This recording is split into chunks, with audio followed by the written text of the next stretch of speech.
right, welcome to this beautiful and lovely day.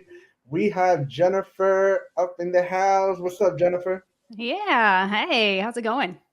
Good, good. It's been a long, Good. well, it's been a long time in the sense that I had you 2 years ago, but we do talk often on the Yeah. internet and whatnot.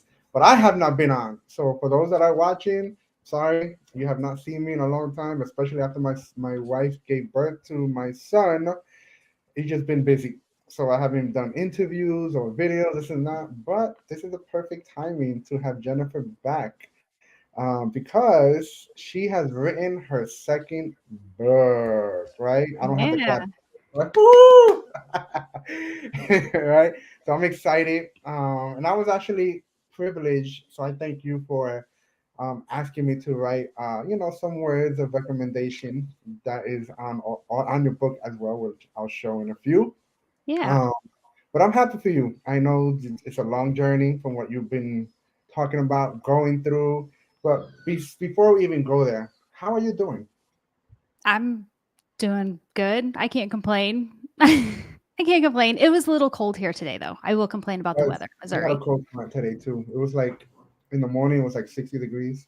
Yeah. Listen, I want to feel sorry for you, but I don't. I loved it though. I loved it. That's the best. 70 degrees was perfect for me. So I'm good. Oh man. Yeah, no, it was 44 when I drove into work this No, morning. thank you. You I can yeah. stay over there. Ugh, You yeah, can stay over there. not But good. yeah, I'm doing well myself.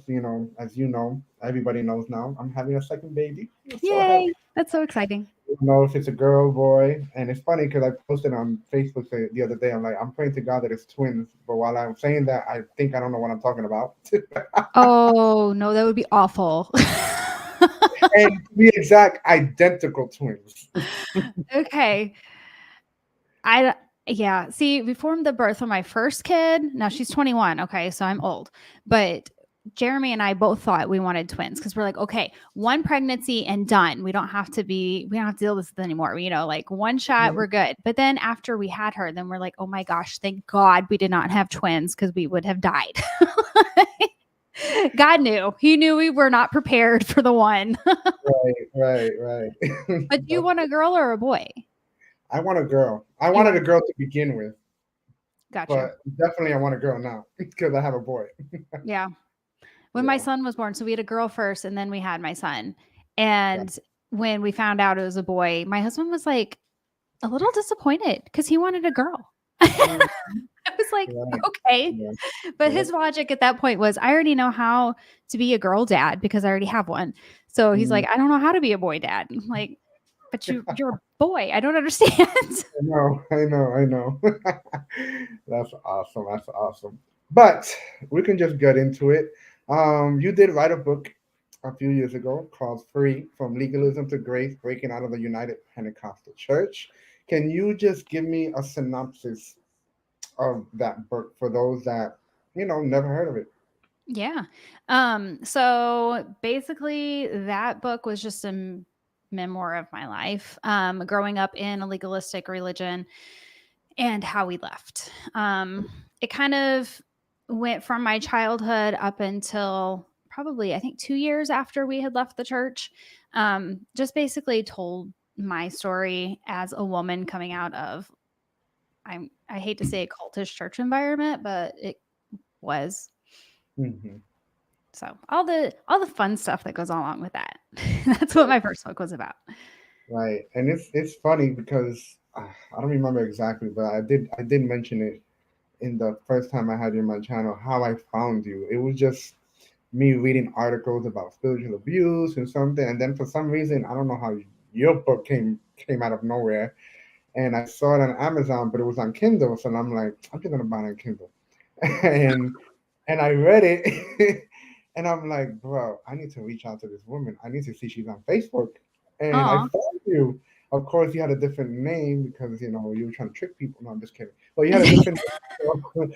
So, and I reached out to you, and I was prepared to possibly for you to reject me, not in a bad way, because you don't know who I am. You don't know my intentions. You don't know any yeah. of that stuff, right? But I was happy that you responded and happy that you took your time to say yes, you would come on my channel to talk about these things. And of course, and it was awesome, you know. And I read your book, of course, and I'm like, bro, I can relate to so many ways. Come, you know, from my previous church or my Mhm. first church that I attended to, or just I know a lot of people that've been through what you've been through, right? And it's one of the topics that infuriates me when it comes to that, you know, spiritual abuse because of very bad doctrine and control and all that kind of stuff, you know, Mhm. power.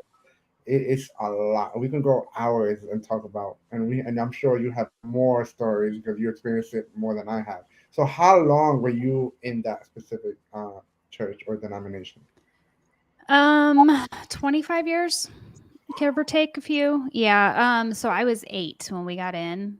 My mom got in. I say we, but my mom, by extension, me. Right. And then I was 33, I believe, when we left. So yeah. Mm, wow. Wow. Yeah. So that's a long time. That's like 25 a years. lifetime. Yeah, that's like a whole person that can like grow up and drink kind of Right. lifetime, you know? That's a long time for that to be indoctrinated. Yeah. Wow. And you left in 2016 Yes. officially. Officially left in June of 2016. It was Father's Day weekend when I cut my hair for the first time. Oh boy. Yeah. And Yeah. when now obviously you left on 2016, but I'm pretty sure I think you in your mind you probably had left before. It, could that be, or maybe it just happened No. like that? It really wasn't though. I was struggling to hang on. Like I wanted to Mm, be there because that's all I knew. So okay. I really didn't want to leave. I was When we started studying, we started to try to prove our way that we were already following. We just wanted to stay. We were studying to stay. We were studying to equip ourselves to talk to our children. Um, but it wasn't until I'm trying to think of the exact I think it was January of 2016 Mhm. when my husband and I were like, okay, we're serious about this. We have questions. We need to know the answers to these questions. So we started studying hardcore in January of 2016. And then Mm, by June, we had left. So I would say, like, mentally, I had checked out probably in April around Easter.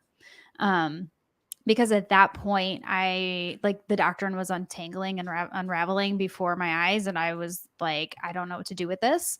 right. Um, but we kept going because we didn't know what else to do because we thought, so I don't know if you're familiar with UPCI teaching as far as like salvation and Trinity, which we've been talking about that a lot, you and I have, but they don't follow the Trinity and they don't believe salvation happens upon belief. Mm, But those doctrines were so ingrained in my head that it was scary for mhm. me to look outside of a oneness organization.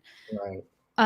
So I just stayed for a while because Mhm. I didn't know what else to do. But when it came to the point where we were questioning those core doctrines, that's when we finally stepped away. So I think mentally I checked out probably around Easter and I just was Mhm. writing it out until my kids were in a program called Bible quizzing and it ended that weekend. So I Mhm. wanted them to be able to finish and, leave on best of terms that we Right. could. Right. And when you finally left, how did it feel? I'm sure it was a weird feeling, but like, was it like a relief? Like, explain that. It was so, like, surreal because I was terrified. I was so scared I was sending my kids to hell. I was terrified that I was gonna go to hell. I was terrified I was making the wrong decision. I was leaving my whole family, like my parents and everything behind. Um, so that part was really scary, but it was also very freeing. So my husband and Mhm. I went to Florida, and I do tell this in my book, the first one, about us just like sitting at the beach, looking at each Mhm. other, going, "It can't be this easy. Like living Mhm. for God cannot be this easy. It can't just be as easy as faith. Like there's got to Right. be more to it."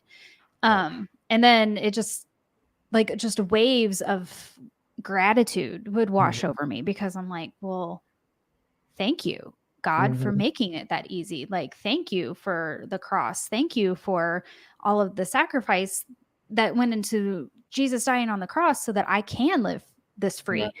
and not worry about constantly measuring up, which was exhausting. Mhm. So it was. like scary, but Hmm.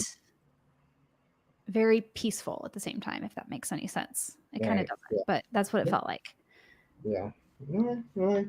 So now we have, years later, after 2016, you already wrote your first book, and now you have a second book, and the second book is called Backsliding into Jesus, Finding Hope After Legalism. And I've read it, the original copy on the Google form, on the doc, whatever. Thank Have you for not that. finished yet, but I will go back to it. And it was very, I mean, the title obviously matches with everything you're saying, right? Finding hope after legalism. And I really like that you put backsliding into Jesus, because we all know what backsliding is, right? And many people that go through these situations of spiritual abuse, any kind of abuse, very faulty doctrines or whatever the case may be, they tend to leave the church altogether. They leave the faith altogether. In other words, they start to deconstruct. They backslide altogether. But why the title "Backsliding into Jesus" and finding hope after legalism? Because your journey may be different from somebody else. It's gonna for somebody else, it may take longer, Mm, to oh, actually for find sure. that hope, or to or continue going back into that life of, faith and family and whatnot, and maybe not thinking about, the fear of, man, am I gonna get duped again, or they're probably so paranoid and really paying attention to every word that they say from the pulpit, so you don't feel deceived. It's I can imagine all that mindset, but why backsliding into Jesus and not just leaving Jesus altogether? Because, you know, Yeah. Well, my hope is that people don't leave Jesus altogether, because the Jesus that we experienced, like coming out of a legalistic church, is not the authentic Jesus. That's not what God is about. God is love and grace and merciful. Like, he's holy. And those are the exact opposite hmm traits of what I was always taught or perceived God was. So I always perceived God as like a tyrant and just ready to pounce on me if I ever messed up, when in reality, he was just loving me the entire time.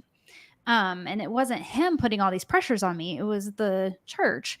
So I think so many of us who leave hmm get labeled, right? We get labeled reprobates, we get labeled bitter, we get labeled backsliders.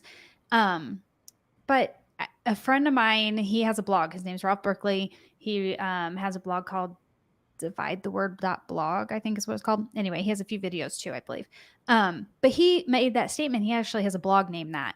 And when he said that, we had been bouncing that idea around in another group that I'm in. And I just clung to that because I'm like, yeah, you're right. You did backslide right into Jesus. Like, you just ran into Jesus when you're backsliding, because we backslid the church, maybe the religion, but we went right into the loving arms of our Father. And so I just wanted to turn that taboo term, or that negative name that they like to call us, the title that they like to call us, that was backsliders, into something positive, because it can be positive. Right, right. And there's a chapter. I mean, all of it is good. But I wanna ask you based on two different chapters. I don't want to give away your book to everybody. But Okay. anyways, there's a chapter 29. Can you talk to me about the 5 stages of grief? So we know Mm, the 5 stages of grief when somebody dies, yeah. right? Right. I don't know all of it, but I know some of them, and I've been through it. But in this case, what are the 5 stages of grief? Grief. Yeah. I feel like I should have had a copy of my book down here with me in case I forget what's in it, because sometimes that happens. Um, so the 5 stages of grief is I something can that help I, you. I have them right here. yeah, So thanks. we'll go through it. Is it ready? We'll talk about denial. Go. That's number one. Yeah. Denial. So, I mean, I actually do know what the 5 stages of grief are. I just, yeah. So I didn't know, like, walking away from that what I would experience would be like grieving a death. Mm, And I know that I've said it many times. I know others have said it many times, but when you walk away from everything that you've ever known, you lose all those relationships. And even if you have a fragment of what the relationship used to be, it's never going to be the same, because mhm, they ultimately see you as a soul to be saved, right? So you have to grieve that. You have to grieve not only the relationships that you lost, but you have to grieve the time that you lost in the religion as well. Like I had to grieve. I lost my 20s, like that was like the prime of my life. I mean, I know I'm only 25 right now. Let's just get that out. Um, but like, no, I lost my teenage years, my 20s, my early 30s to this Mm. bondage. And I had to grieve that because that's a huge loss. That's like a major part of your life and who you are as a person. You're figuring Mhm. out in those ages. So there's just a lot of things that go into walking away, um, that sometimes, like when you're in the moment, you don't necessarily process or think about.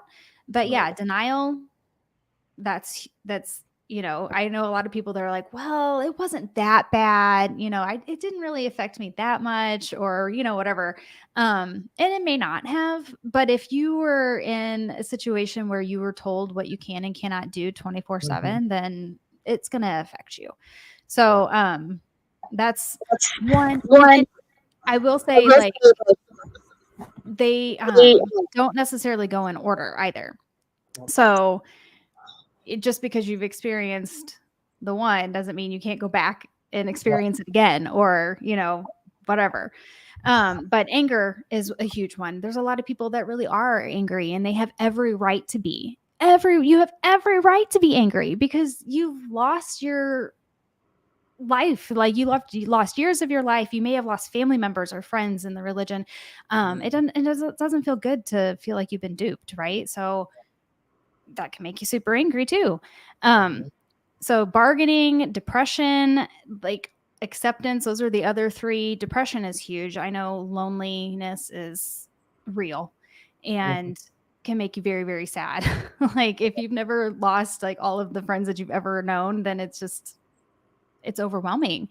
Mhm. So I know a lot of people that get to that stage and stay there for a while because it's very difficult to get up and get moving when you feel like you're the only one. Right. Yeah. And then you do get acceptance though. You do finally end there. And I would recommend therapy. Mhm. Lots of therapy to get to that point. Right. We'll talk about that too. Um, there's another chapter that really catches my attention. I can't relate. I mean, I am a father, but I don't have kids, older and whatnot. But it is helping your kids process. Mm. In all those years that obviously you said your son is 21, in all those years, they're kids. They're just gonna follow what mommy and daddy say for the most part. As when they're young, they're in the youth group, teenage life and whatnot. But how was the process over the years when you and your husband were planning to, like, let's say we're leaving, but what about my kids? Like, are we gonna sit down and Mhm. talk to them about it, or Yep. we're just gonna roughly leave and then I don't know how did that play out? So when we left, what we did, our kids were 13 and 8 or 9 at the time, somewhere in there.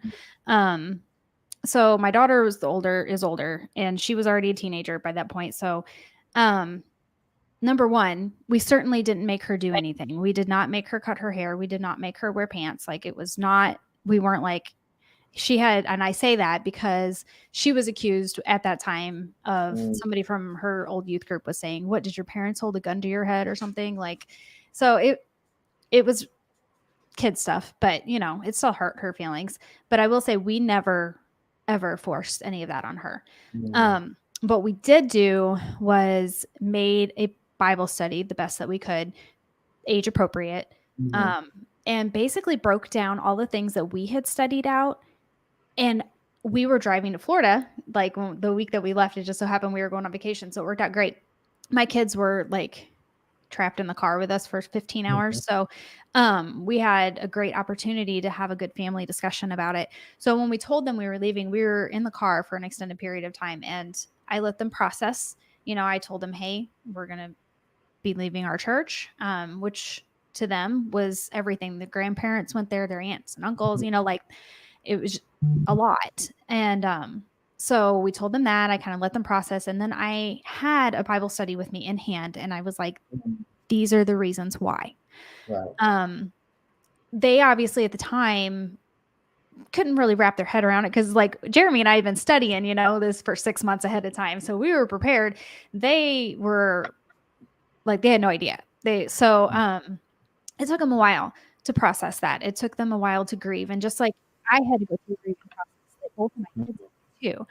And my son, who was younger at the time, he has Asperger's. So for him, like to process like new things and new schedules, it's not always pretty.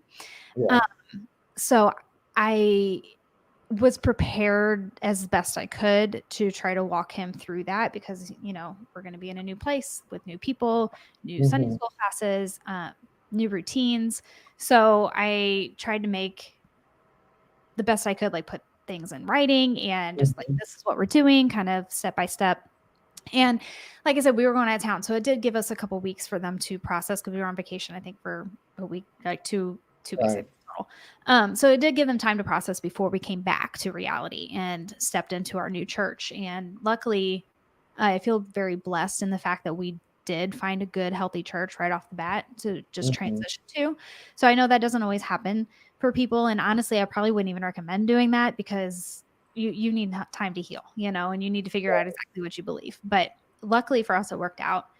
Um, but I think the biggest key, and I am not going to give myself a pat on the back here. I'm not saying I'm the best parent, like, Hmm.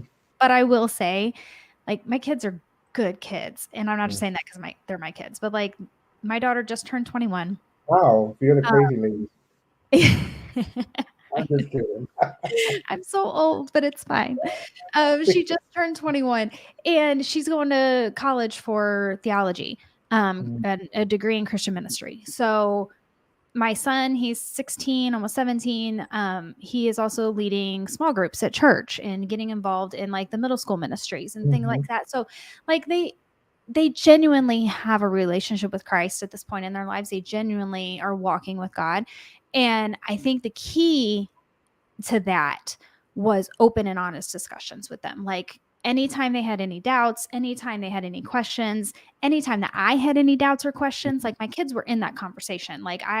We never like hid them from anything. None of the ugly truths were ever hidden from them. Right.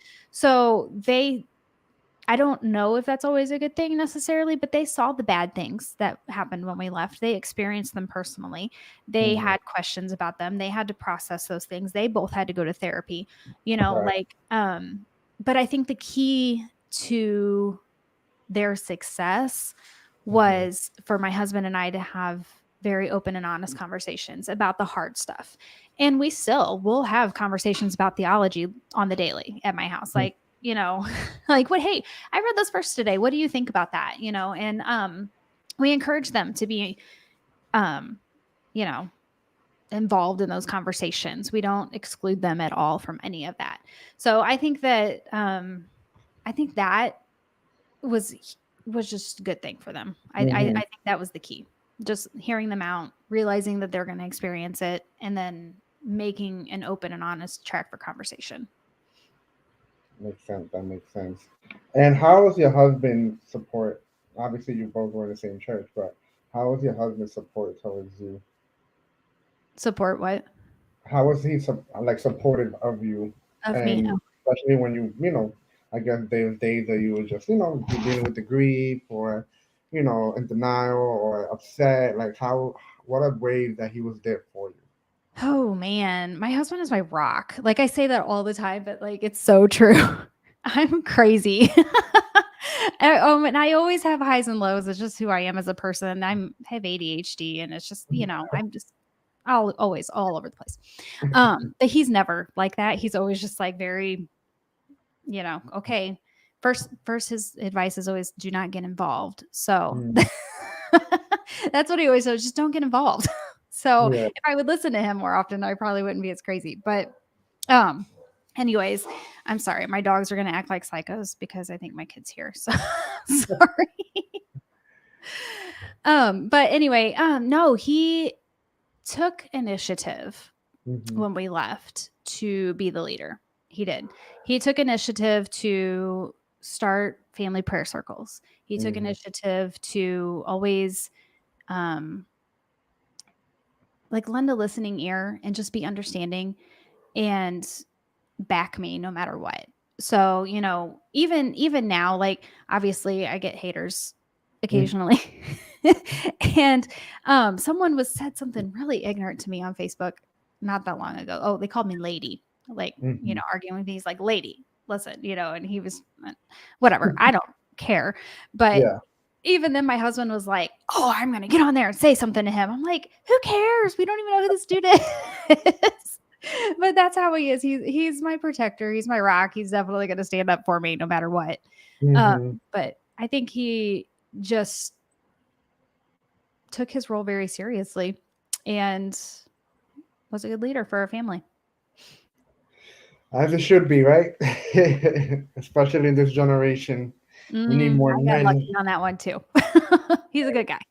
Exactly, exactly. So you had a conference back months ago, sometime this year.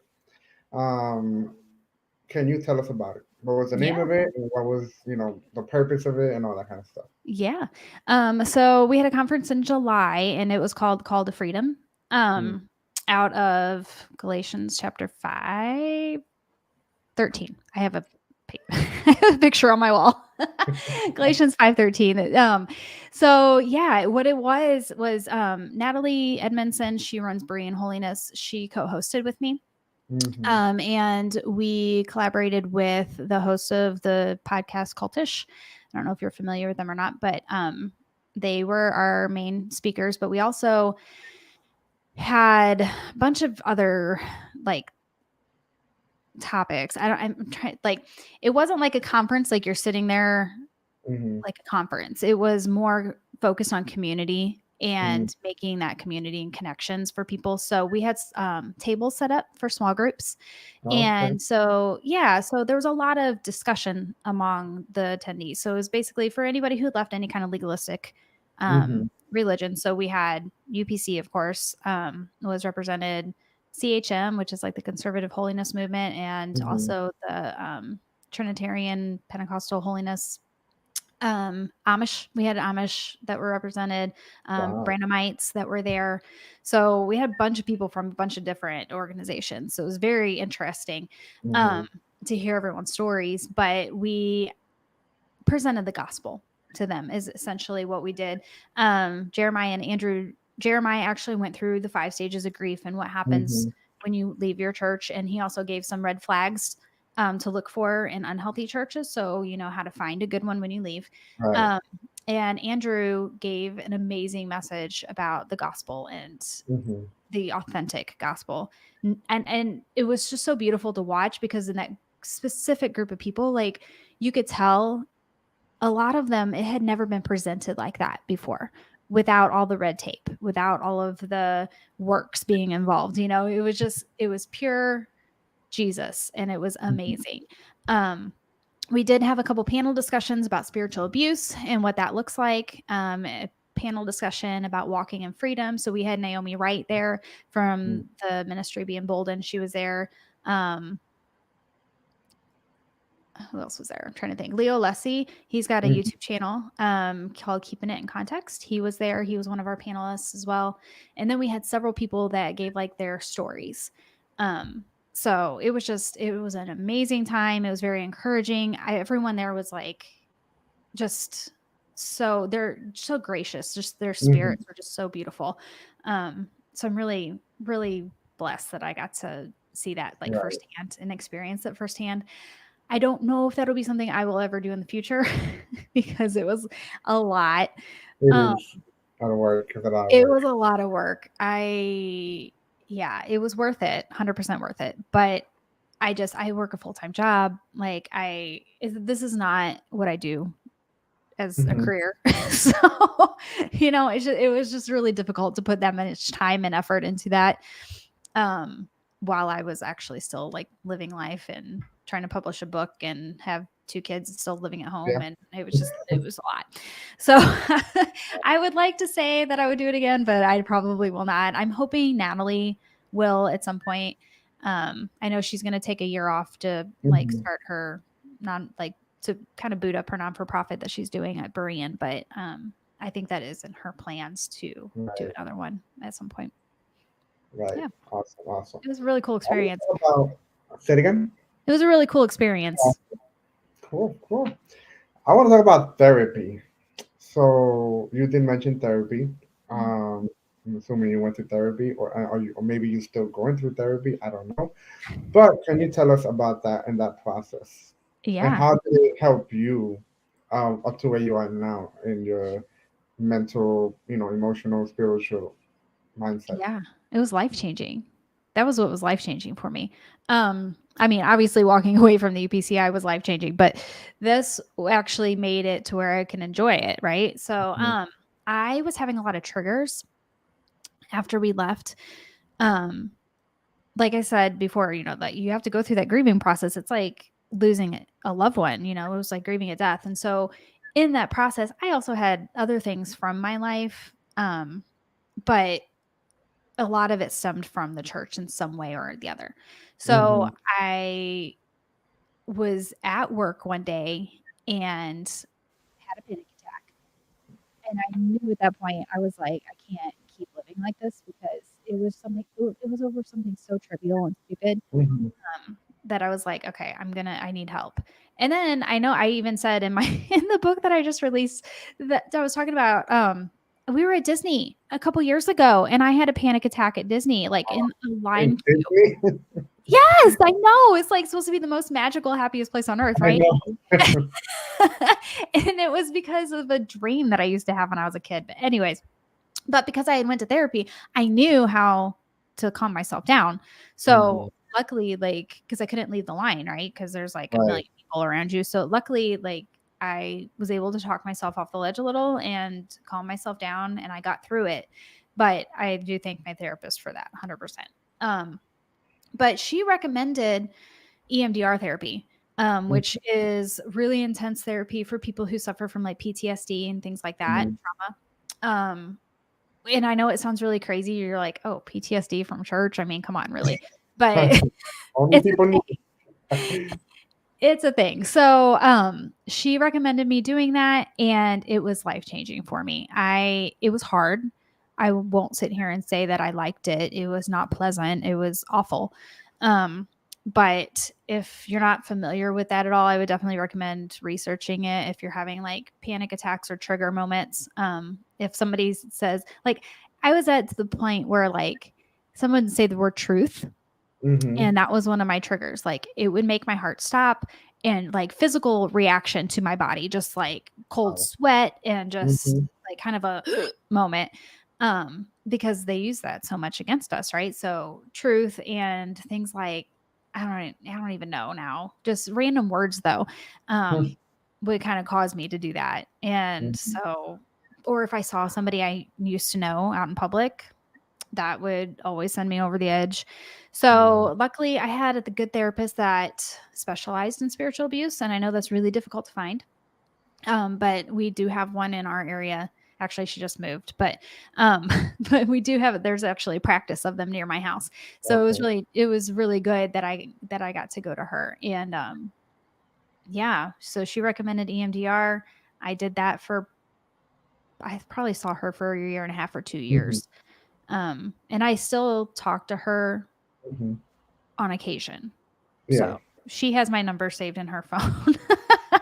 So, last conversation I had with her, actually, I was actually in her office, and she's like, "Listen, if you ever just need to reassure yourself that you're not crazy, then just text me, and I can tell you a lot cheaper than coming in here and talking to me for an hour that you're not Mhm. crazy." Like, Ah, fantastic.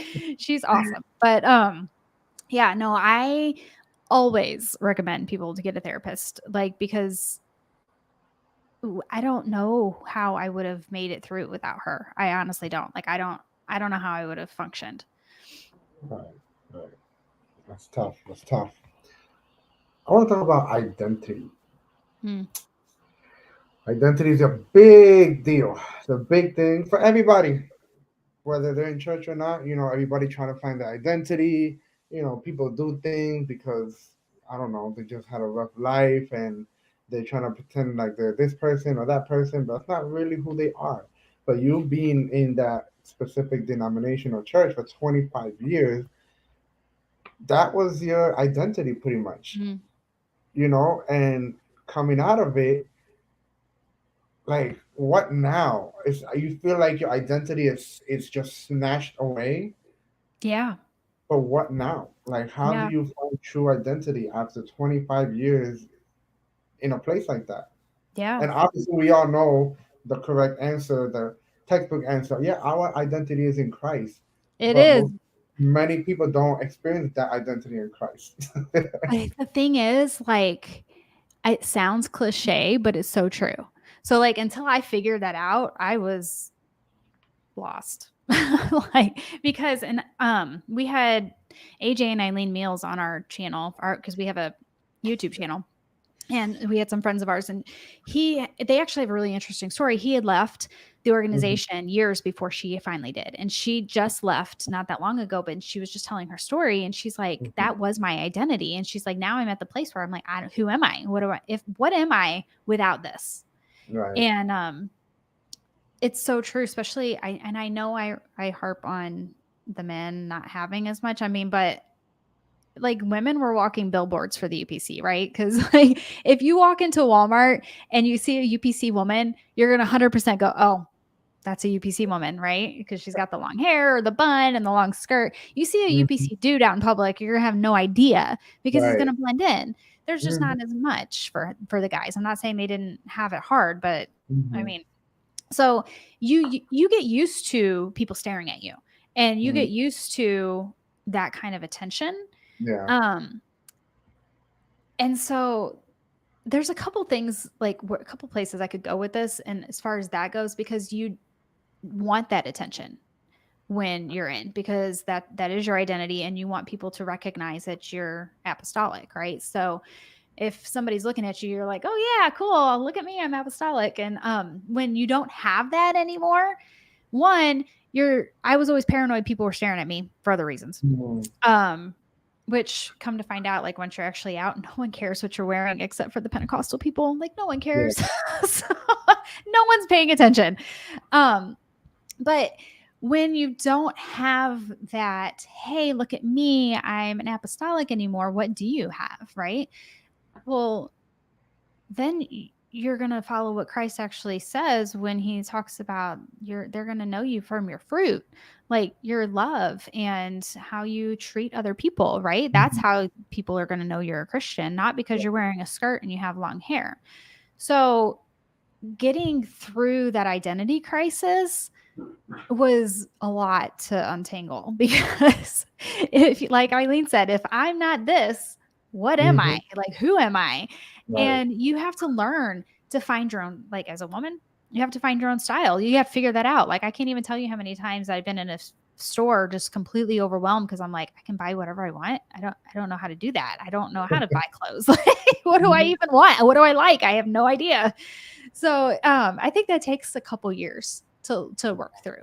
And that's just the clothing part, but like, they're so prideful with their apostolic identity. And I'm talking about UPCI specifically.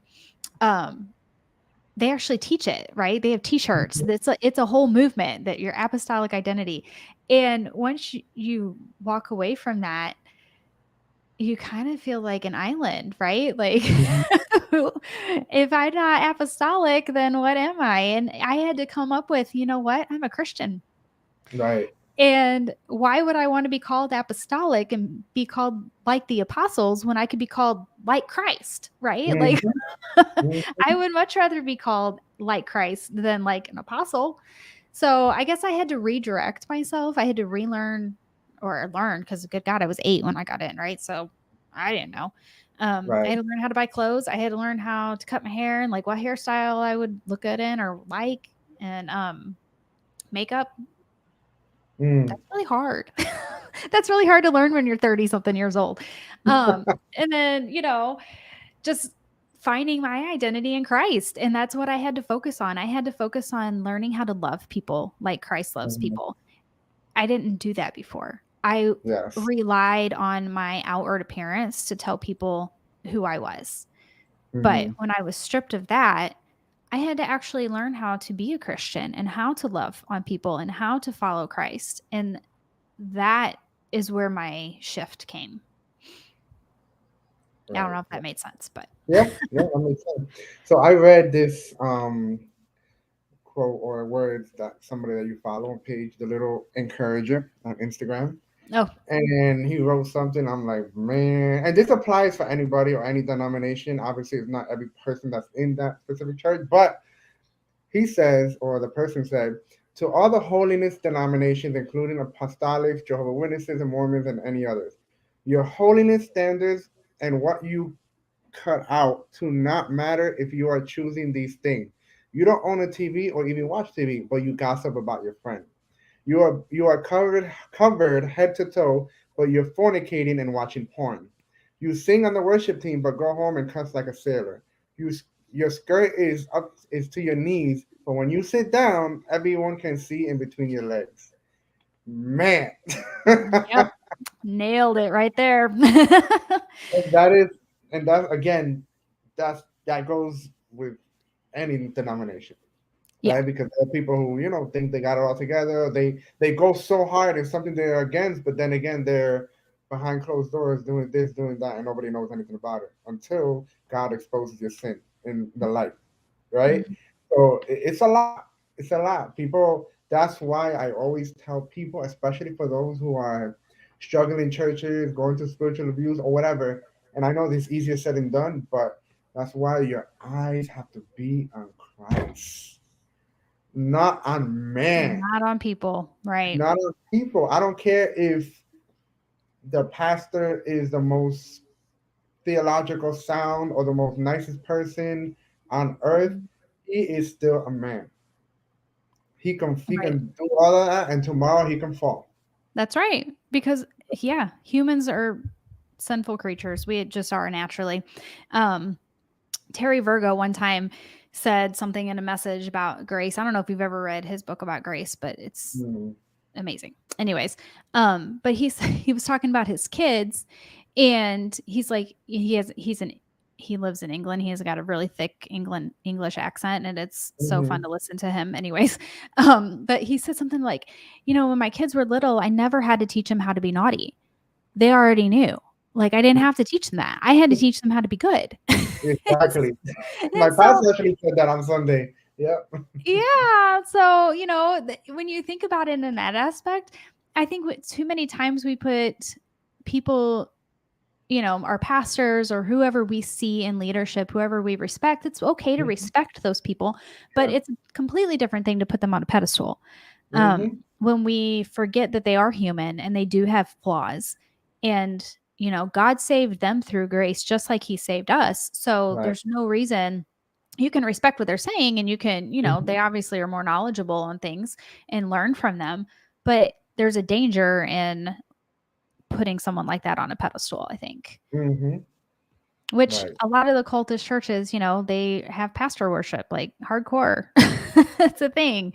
So coming out of that where, your pastor is the ultimate authority, um, that it, that just goes to identity too. When you're constantly told what you can and cannot do by your Mm-hmm. pastor, like I know a lot of people, they can't even go on vacation without asking permission, So when you finally leave, I think that's why people go so far the other direction, because they are incapable of making their own decisions. Like they just literally don't know how to do it. Right. That makes a lot of sense. That makes a lot of sense. The reason why I asked about therapy, well, one of the reasons is something that I read. Um, it says, loving Jesus doesn't always cure suicidal thoughts. Mm, Loving yeah, Jesus doesn't always cure depression. Loving Jesus doesn't always cure anxiety. Loving Jesus doesn't always cure PTSD. You can love Jesus and have a therapist too. You can love Jesus and take medication too. Please get whatever help you need. You matter to God, and you matter to others. And the reason why I wanted to read this and mention that is because many people, or there are Christians who believe that you cannot be depressed, or you can't go through suicidal thoughts, or you can't ever be sad. Or I'm like, but wait, like we're not God. right, right. That's why. Like I wish. Again, this is not all Christian, but I'm only speaking from experience, coming from not anti-Trinitarian church, but brother and sister Pentecostal church. and or Pentecostals in general that I've seen growing up is that if you ask them, "Oh, how are you?" Highly favored and doing great by the. I mean, if you are perfect, what can I say, right? But that's the answer they get every time. Like if they never go through issues, like it's okay. Like there's days that somebody would ask me, "Oh, how you feeling?" I don't necessarily tell them what's going on unless it's somebody that I want to talk to. I'll just Mhm. be like, it can be better. Right. You know, And you don't just have to because give them your life story, but you don't have to lie. exactly, just because I have the Holy Spirit doesn't mean my life is gonna be on 100 all the time. Right. Like Right. I can have bad days. I can have days that I'm just completely sad, or maybe for some reason I've had a dream that just messed up my mood, and I mean I don't know why I had dreams about that. I didn't watch any crazy movie. I didn't get into a fight with my wife. I just woke up with a bad mood. Like why can I not just say, I'm not having a good day, but God is in control. Right. Simple as that. Yeah. He's You bigger. don't have to go to the extreme and think everything your life is always fine, which is not really not. Yeah.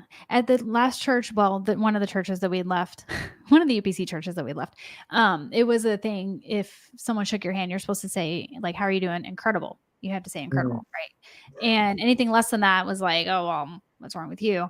But that pastor would literally get up and say, I've never had the flu a day in my life because God protected me from that.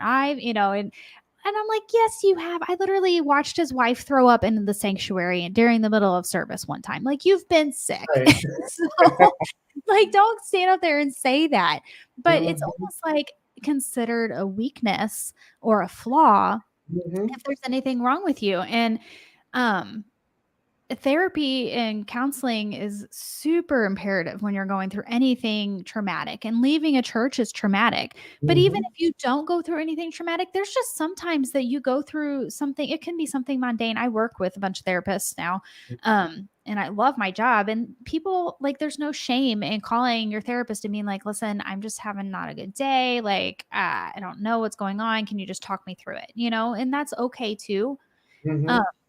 but to live constantly in, "Oh, I'm fine. Everything's fine. Everything is perfect in my life because I'm living for God," and yada, yada, yada. It's we're not promised that. That's Exactly. not the gospel. His In promise fact, is that he's gonna be with us through. right. You know what Yes. I'm saying? Yeah, you're not promised, like, health and wealth just because you are a Christian. That's just not how it works, and Exactly. unfortunately, I think that the prosperity gospel gets thrown in a Mhm. lot at Right. same kind of, situations. Um, and I And have to. just a bunch of masks that people wear. And it's funny because I Yes. tell my students all the time that, and I use social media as an example, but I tell them, when is Halloween? And they tell me, oh, October 31st. I'm like, no. And then they try to give like another answer. They look at me like, where are you weird? And they're like, Halloween for most people is every day. They have a mask every day. They hide My it. coworker was looking for Christmas cards today, and she literally saw one, I think it's on Vistaprint, that says, it's like you put your family photo in there, and it says something like, "This is not our real life." Wow. I'm like, "I feel like I need that." Yeah. Right. But it's a reality that we have to deal with. And I wish Mhm. more believers can be vulnerable, more honest with themselves when it comes to their life not being Yeah. so well. I'm not saying they have to share the freaking exactly what they're going through in their life to somebody. No, but you don't have Right. to fake And I'm it. not saying you need to spill stuff on social media either, like, just tell everybody your personal business, but, Mhm. like, it's okay to not be okay. Right. Exactly. God, Yeah. it doesn't make you less of a Christian. It No. doesn't make God love you less than He did when you were on your high days.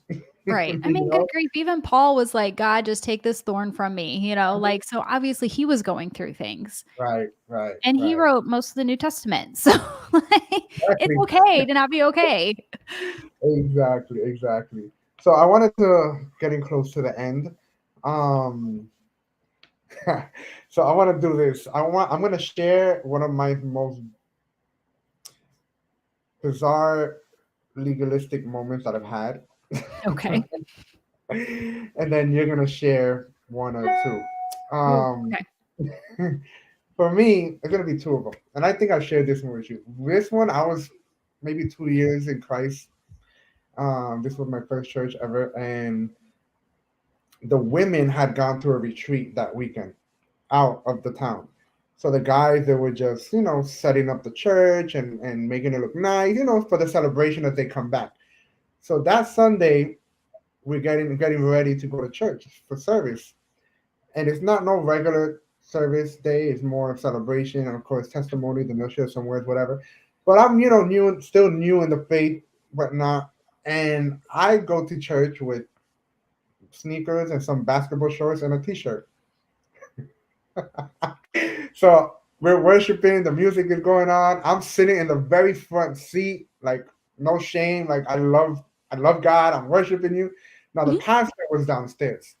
They were doing renovations downstairs, so we were upstairs at the time. And the pastor was in the office, and I don't know why I went downstairs to talk to him about whatever.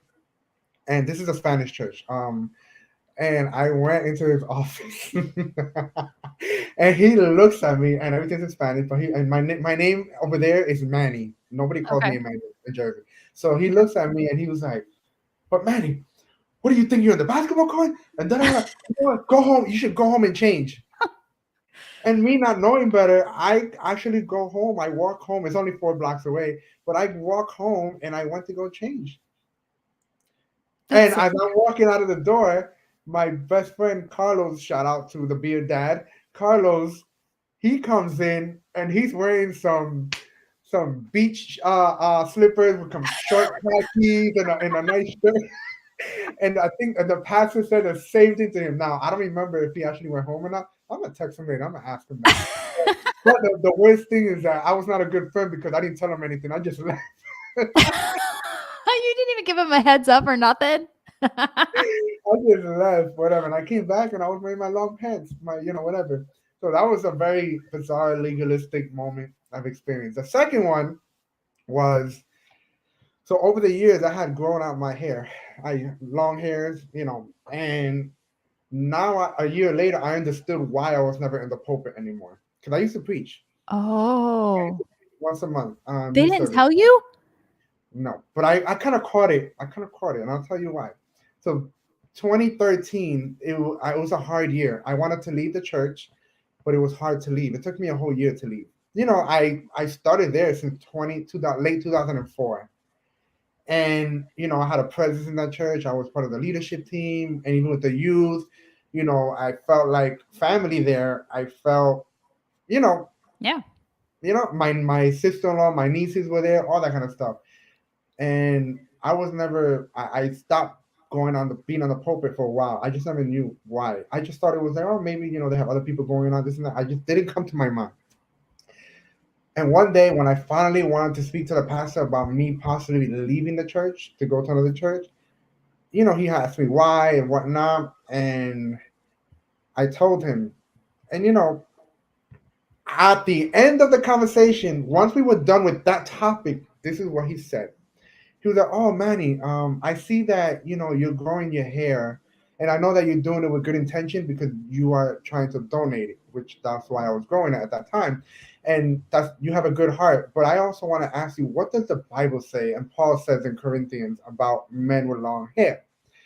Do you think you're going against what the Bible says?" And I don't remember what I said. And then this is what he said. He said, if you want to do that, why don't you just ask one of the female leadership leaders of the church to grow your hair for you and they can donate it themselves? In my mind, I'm like, what? Now, I could have responded back. I'm like, well, in that same chapter, why your wife is not wearing head covering? Right. But I wasn't going to go there because that's not, I was trying to talk to him for it. But that connected the dots of me knowing why I was never in the pulpit again. Wow. That's messed up You that know they what didn't I'm tell you. saying? Was that the same Right? pastor that sent you home? Yes, it's the same church, same church.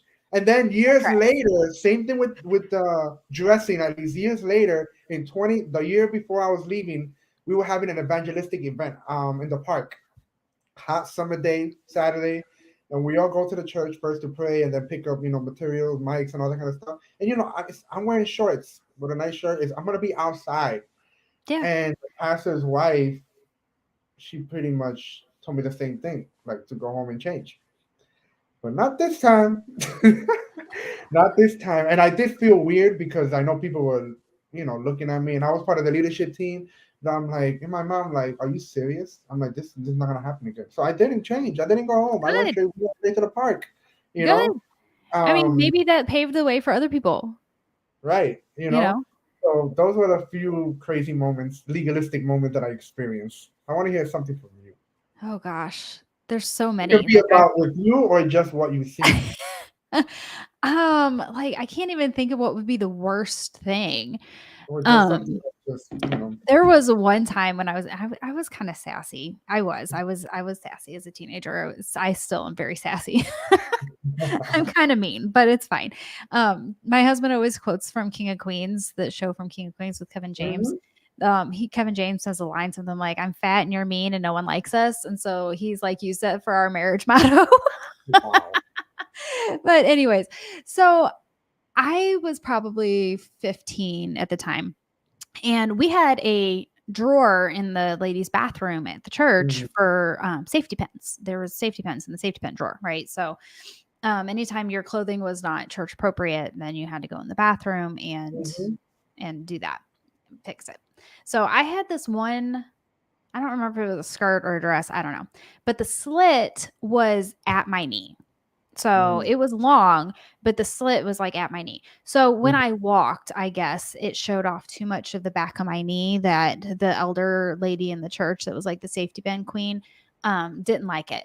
So the first time I wore it, she drugged me to the bathroom and pinned it for me.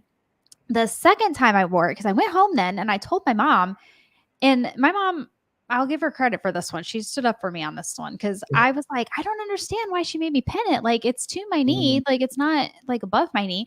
And Yeah. she's like, you tell her next time she says that to you, you're not going in there and pinning that skirt. I'm like, cool. Wow. So I wore that the next time I went to church. I wore that skirt.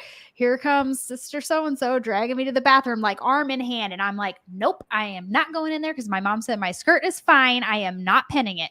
And I turned around and spun off, and she was so angry.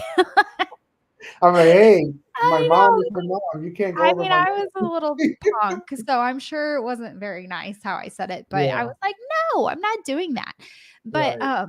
I think one of the most, like, scarring things that ever happened to me was I think my daughter at the time was 2. She was about 2 years old, somewhere in there, so she was little, and was still like she was little enough that I was carrying her, okay? Mhm. And I'm not like a huge person. I'm only like 5'4". I'm not like super small, but I'm only 5'4", and I'm pretty small build. So I'm carrying around this 2-year-old kid, right? And she's clawing at me. And I Mhm. guess my shirt went a little too low. And now in the UPC, like obviously it's different per congregation because they can't Mhm. have any kind of universal laws that it's Right. all the same. Anyways, so like you just kind of have to guess where you're at geographically. But our rule was it could only be 3 fingers below your collarbone. So like right here is as low as your shirt Mhm. could be. So basically like what I'm wearing right now. Anything Yeah. else would be considered too low and you would have to put a shirt under it to make it modest. Well, I already had a shirt under my shirt, so I was already wearing 2 shirts, but my daughter took my shirt as kids do sometimes and yanked it down, right? And so Mhm. I was at the front of the church and I immediately fixed it. It wasn't like I was showing anything off. My pastor's wife, Boy. like the bishop's wife at the time, she was Mhm. older. She comes up to me in front of men, like in the front of the church, in front of everybody, told me that I was being immodest and showing off my stuff and like, What? yes, berated me in front of a group of people that was, co-ed. And I'm just Mhm. standing there like, stunned because I didn't know what to do. Like completely Mhm. speechless. And so I just like left crying because I'm like, I was trying really hard to be modest because I had 2 shirts on, but like I was holding my kid. And so Wow. oh, that was really damaging actually. But yeah, I have stories for days about that. I'm Like, sure you have stories. We can yeah, go on and on for yeah, stories. yeah. But yes, I do have one last question, which is very important for those that are in your journey that came out of a legalistic, spiritual, abusive church, right? backsliding into Jesus, hope with the hope that they don't leave the faith altogether and they can find hope after legalism. And hope only is really found in Jesus Christ. Mm. You know. So, what are, I guess, some words that you would love to share for people like you? Yeah. They came out. Yeah. Don't give up on God. Um, don't give up because of what you went through in the past. Just, and I think, my first book was about just my life and leaving. Mm-hmm. And I got a lot of, um, I've talked to a lot of people since then, and I've got to start a podcast and I've been on several interviews. And so in the conference and everything. So with all of that, I've gotten to connect with a lot of people who are in the same journey. Right. So I've gotten to hear a lot of feedback.